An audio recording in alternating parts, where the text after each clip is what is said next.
Toga bi,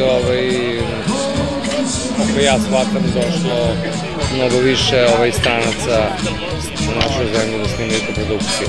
Italijani, Ray Fiennes, neki Britanci, pa mislim kako da ti kažem, to je divno iskustvo. Sve najbolje mogu da kažem o tim koprodukcijama u kojima sam učestvovala.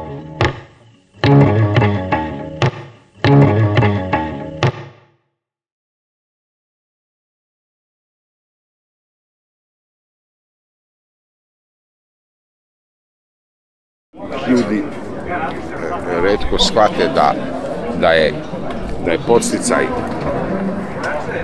u jednoj sferi filmskog stvaralaštva istovremeno podsticaj za sve druge sfere stvaralaštva. Ono što mi imamo da ponudimo nije ni malo, niti beznačajno, niti je zdravo da ga držimo u zatvoru.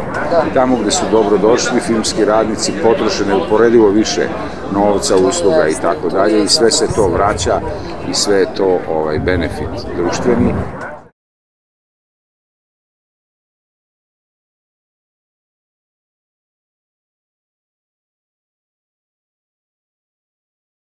Potražnja postoji još uvek, ali to ne znači da će zauvek neko da nas čeka, da mi regulišemo stvari kod nas. Vlada Srbije bi trebala da